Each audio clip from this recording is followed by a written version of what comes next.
क्या लगावानी सरकार खबर पड़ती है,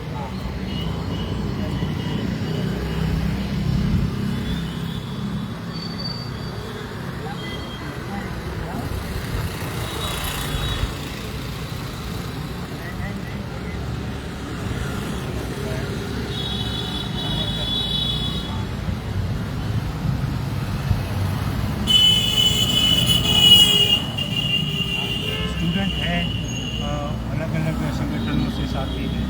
बात कर रही था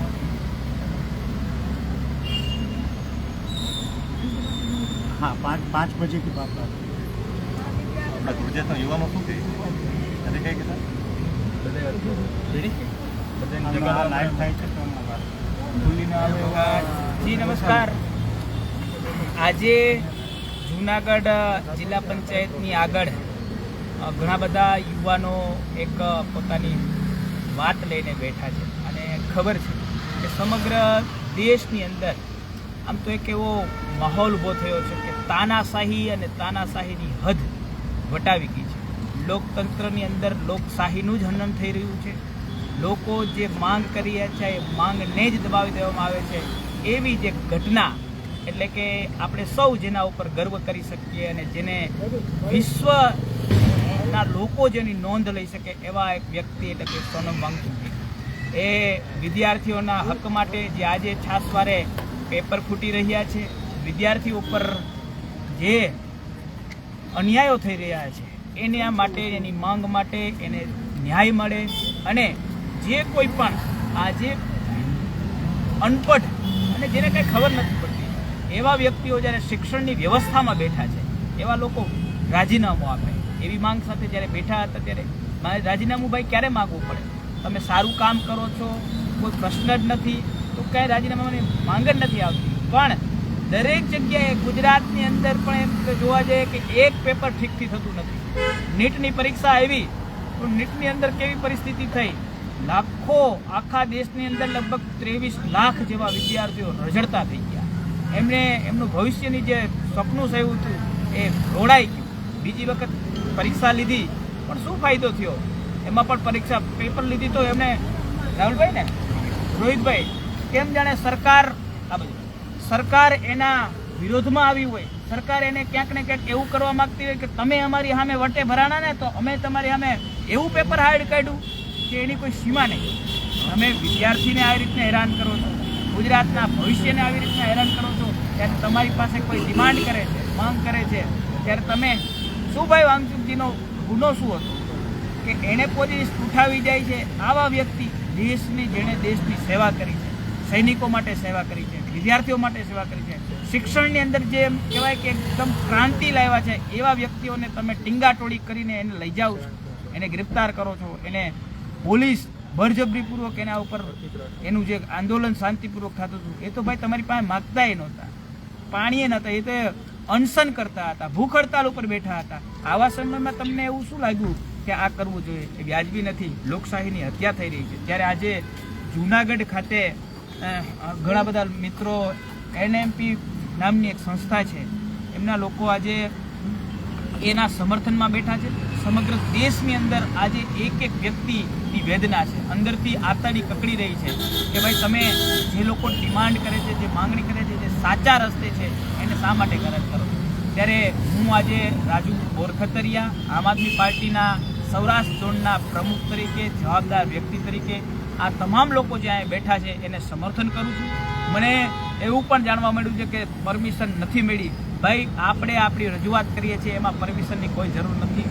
બેસજો, વટથી બેસવાનું છે, ક્યાંય પણ કોઈ જરૂરિયાત હોય ત્યારે અમે તમારી સાથે છીએ અને સંઘર્ષની લડાઈની અંદર આ લોકો તો તમને દબાવવાના ગમે એક પ્રયત્નો કરશે પણ આપણે આપણા નિર્ણય ઉપર અડગ રહેવાનું છે અને આ જે લડાઈ છે, જે સમર્થન ચાલી રહ્યું છે, સમર્થન દિવસે ને દિવસે મજબૂત બને અને વધુ તાકાતથી આગળ વધે અને દરેક સંસ્થાઓ, દરેક સમાજ, દરેક લોકો આમાં તો બધા લોકોને સમર્થન કરવાનું, ખાસ સહકાર આપવાનો।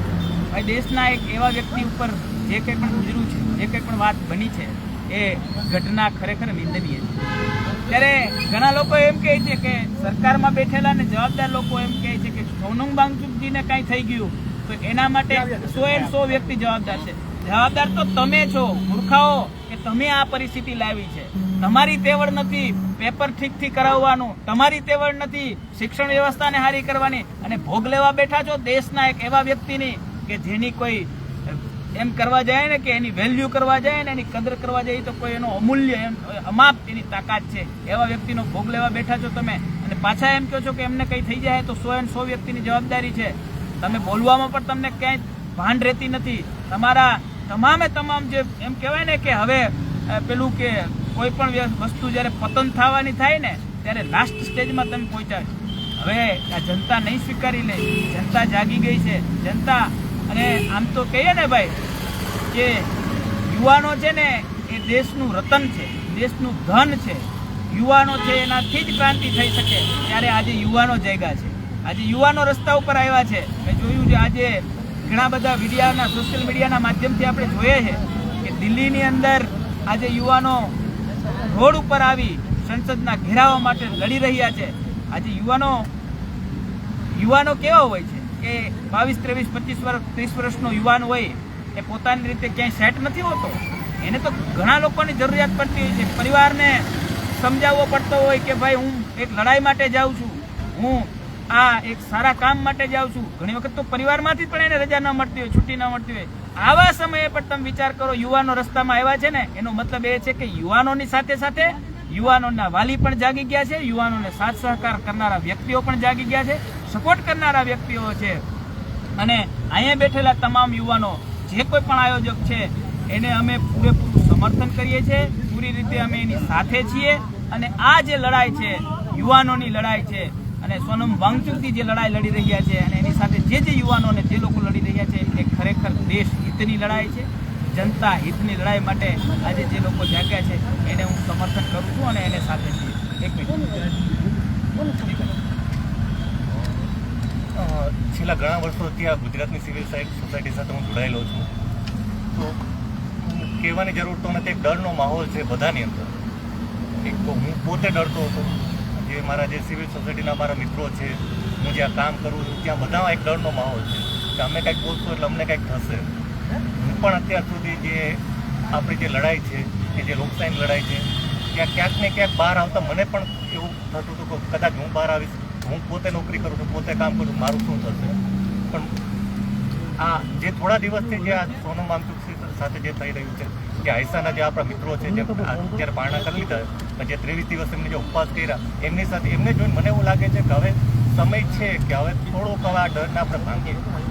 અને ક્યારેક હું પોતે બહાર જ્યારે નીકળતો ત્યારે મને ક્યારેક પોતાને ગુજરાતી કહેતા મને થોડી શરમ પણ આવે કે શું આપણા યુવાનો, આપણા લોકો એટલા માયકેંગલા થઈ ગયા છે કે આપણે આ જ ડરમાં જીવતા રહેશું કે આપણે કોઈ એક અવાજ ના ઉઠાવી શકીએ.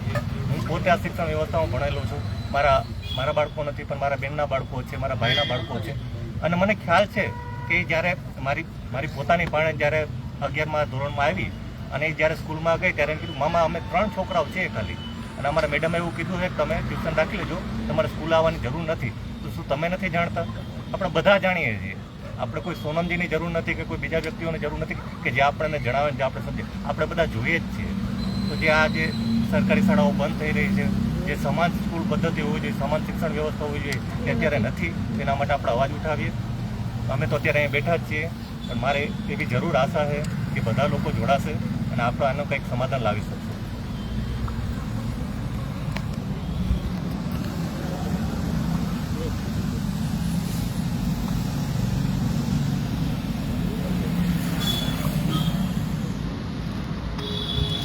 આ જોડાયેલા તમામનો આભાર. અને ભાઈએ કીધું એમ આ લડાઈને વધુ મજબૂત બનાવીએ, વધુ તાકાતથી આગળ વધીએ અને તમામ લોકોની સાથે જોડાય એવી અપેક્ષા. અસ્તુ. જય હિન્દ. વંદે માતરમ.